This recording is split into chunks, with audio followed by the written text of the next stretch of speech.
Sir தங்கத்தின் விலையானது தொடர்ந்து jet வேகத்தில் பறந்து கொண்டே இருக்கிறது. நீங்கள் ஏற்கனவே கூறினீர்கள் தீபாவளிக்கே அது 1 லட்சத்தை எட்டிவிடும் என்று கூறினீர்கள். இருந்த போதிலும் இப்போது தொடர்ச்சியாக இந்த உச்சம் எங்கு போய் நிற்கும்? அதாவது பார்த்தோன்னா தங்கம் வந்து இப்போதைக்கு எங்கே போய் நிற்கும் இல்லை குறையும் அப்படின்னு யாராலுமே கணிக்கவே முடியாது. காரணம் என்ன அப்படின்னு சொல்லி பார்த்தீங்கன்னா, அந்த ரேலி வந்து தொடர்ந்து போய்கிட்டே இருக்கு. சர்வதேச அளவில் பல்வேறு மாற்றங்கள், பல்வேறு பிரச்சனைகள், நாளுக்கு நாள் ஒவ்வொரு விஷயம் தோணிக்கிட்டே இருக்கு. அதனால இப்போ இருக்கிற சுச்சுவேஷனில் பார்த்தீங்கன்னா, நம்ம ஏற்கனவே சத்தியம் தொலைக்காட்சி நேயர்களுக்கு எல்லாத்துக்கும் சொல்லியிருக்கோம். இந்த தங்கமானது ஒரு சவரன் வந்து 1 லட்சம் அப்படின்ற இலக்கை வந்து இந்த வருட கடைசியில் எட்டும். ஆனால் போகிற ஸ்பீடை பார்த்தா இது தீபாவளிக்கே வந்துடும் அப்படின்னும், அதை தொடர்ந்து தான் இப்போ வந்து அந்த தீபாவளிக்கே வரக்கூடிய ஒரு சூழ்நிலை தான் நிலவிட்டு இருக்கு. இப்போ 94,600 அப்படின்னு ஒரு இன்றைய ஒரு சவரன் விலை வந்து அந்த அளவுக்கு வந்துட்டு இன்னொரு 5,500 தான் நான் இந்த விலை 1,80,000 தேவைப்படுகிறது. தொடர்ச்சியாக இப்படி ஒவ்வொரு நாளும் அது 500, 1000 என்று உயர்ந்து கொண்டே செல்வதற்கான காரணம் சர்வதேச அளவில் நீங்கள் ஏற்கனவே அது சொன்ன மாதிரியே அந்தந்த நாடுகளோட அந்த சென்ட்ரல் ரிசர்வ் அந்த ட்ரெஸரியில் தங்கத்தை வாங்கி வைக்கிறது அதிகரிச்சிருக்கிறது. டாலரோட மதிப்பு வந்து டொனால்ட் ட்ரம்ப் அதிபராக பொறுப்பேற்றதுக்கு பிறகு அனைத்து நாடுகளும் டாலருக்கு மாற்று கரன்சியை நோக்கி சென்று கொண்டிருக்கிறது என்ற ஒரு பேச்சு இருக்குது. இது டாலரின் வீழ்ச்சியால் தங்கத்தின் விலை உயர்வதாக நினைக்கலாமா சார்? அதில் 2 விஷயம் சார். பார்த்தோம்னா அமெரிக்காவுடைய பொருளாதாரம் இப்போ சீர்குலைஞ்சி போயிருக்குன்னு தான் சொல்லலாம். அதை கொஞ்சம் நிலைநாட்டணுன்ட்டு தான் ட்ரம்ப் வந்து எவ்வளவோ முயற்சி எடுத்துக்கிட்டு இருக்காரு. அதில் பல்வேறு முயற்சிகள் பார்த்தீங்கன்னா, H1B விசாக்காக 88 லட்சம் ரூபா ஒருத்தர் அங்கே அமெரிக்காவில் நுழையணும் H1B விசாவோட அப்படின்னா அது அமெரிக்க அரசாங்கத்துக்கு கிட்டத்தட்ட 1 கோடி ரூபாய் செலுத்தணும் அப்படின்ற லெவல் வந்துருச்சு. அது முடியலை. அப்புறம் அவர் இறக்குமதி வரியை ஒவ்வொரு நாடுகள் நிர்வகிச்சாரு. அதனாலையும் அவரோட சீர் செய்ய முடியல. இப்போ கடைசியாக இப்போ பார்த்தீங்கன்னா சைனா மீது இப்போ ஒரு 100% இறக்குமதி வரி அப்படின்னு சொல்லி வச்சிருக்காரு. இது எல்லாமே அவங்களுடைய பொருளாதார ஸ்லோ டவுனை காட்டுது. அதற்கு மாறா என்ன ஆகி போச்சு, எப்பயுமே யூஎஸ் டாலருடைய மதிப்பு உயர்ந்துகிட்டே இருக்கும். எல்லா நாடுகளுக்குமே ஒரு கிரேஸ் இருக்கும். அந்த டாலரை வந்து வச்சுக்கிட்டு அதை வந்து கையிருப்பு வச்சு எல்லா இதுவுமே பண்டமாற்ற முறை பண்ணலாம். ஆனா இப்போ வந்து அந்த பண்டமாற்ற முறை வந்து பார்ட்டர் சிஸ்டம்னு சொல்லுவோம் பழைய காலத்துல.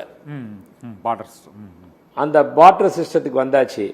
இந்த யாரெல்லாமே எல்லா கண்ட்ரியுமே டாலரை கைவசம் வைக்கிறத விட தங்கத்தை கைவசம் வச்சிருவோம், தங்கம் தான் இன்னைக்கு வந்து குளோபல் கரன்சி அப்படின்னு சொல்லிட்டு கோல்டை இன்வெஸ்ட் பண்ண ஆரம்பிச்சிட்டாங்க.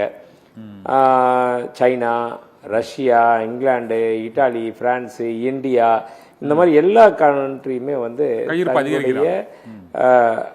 ரிசர்வ் பேங்க் தன்னுடைய ரிசர்வ் பேங்க் மூலியமா கையிருப்பா அதிகமாக பண்ணிட்டு இருக்காங்க. இதனால தங்கத்தின் மீது தான் ஜாஸ்தி முதலீடு போகுது. டாலரா கரன்சியா வச்சிருக்கவங்க அதுல இருந்து வெளியே வந்துடுறாங்க. பெரிய பெரிய பிக் இன்வெஸ்டர்ஸ் கூட, பெரும் முதலீட்டாளர்கள் கூட தன் வசம் வச்சிருக்க டாலரை வித்துட்டு அதை வந்து கோல்டாவும் சில்வராகவும் வாங்கி வைக்க ஆரம்பிச்சிட்டாங்க. அது எல்லாமே ஒரு முக்கியமான ரீசன் தான்.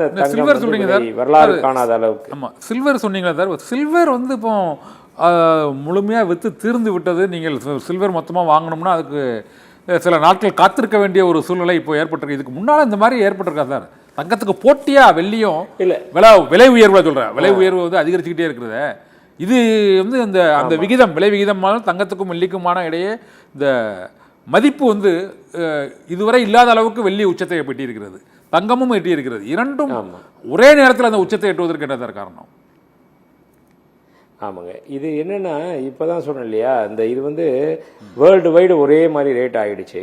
சரி, நீங்க முதல்ல ஒரு கொஸ்டின் கேட்டீங்க, இது மாதிரி முன்ன எப்படியாவது நடந்துச்சா அப்படின்னீங்க. நடந்திருக்கு. அதாவது கிராம் 30 ரூபா 40 ரூபா விற்கிற சமயத்துல கிடுகிடுன்னு வெள்ளி விலை உயர்ந்து 76 ரூபா 80 ரூபா வரைக்கும் வந்துச்சு. வந்துட்டு தங்கம் உயரும் போது வெள்ளி உயருமா சார்? தங்கத்தின் விலை உயரும் போது வெள்ளி விலை உயர்வதும் வாடிக்கையா? வாடிக்கை எப்பயுமே உண்டான ஒரு விஷயம்தான் அது. தங்கம் விலை 1000 ரூபாய் ஏறுதுன்னா இது ஒரு 10 ரூபாயாவது ஏறும், அந்த மாதிரி ஒரு கணக்கில் இருந்துகிட்டு இருந்துச்சு. இது மாதிரி 2010 இருக்கும், 2008 2010 வெள்ளியோட விலை கிடுகிடுன்னு தங்கத்தை விட உயர்ந்துச்சு. அந்த ரேஷியோ உயர்ந்துட்டு ஆமா, அதுக்கப்புறம் பார்த்தீங்கன்னா டக்குன்னு அப்படியே விலை குறைய ஆரம்பிச்சிருச்சு, குறைஞ்சி நார்மலா வர ஆரம்பிச்சிருச்சு. வெள்ளி குறைஞ்சிரும். இப்போ 2010 ஏறி குறைஞ்ச மாதிரி இப்போ வெள்ளியில் நிறைய இன்வெஸ்ட் பண்றவங்களுக்கு குறைய வாய்ப்பு இருக்கா மீண்டும்? இல்லை இப்போ குறையறதுக்கு வாய்ப்பு இல்லை. ஏன்னா அந்த காலகட்டத்தில் பொறுத்த வரைக்கும் வெள்ளி வந்து ஒரு முதலீட்டு பொருளாக மட்டும்தான் பார்க்கப்பட்டது. வெள்ளி வந்து ஒரு ஆடம்பர பொருளாக மட்டும்தான் பார்க்கப்பட்டது. ஆனால் இன்னைக்கு வந்து அப்படி கிடையாது.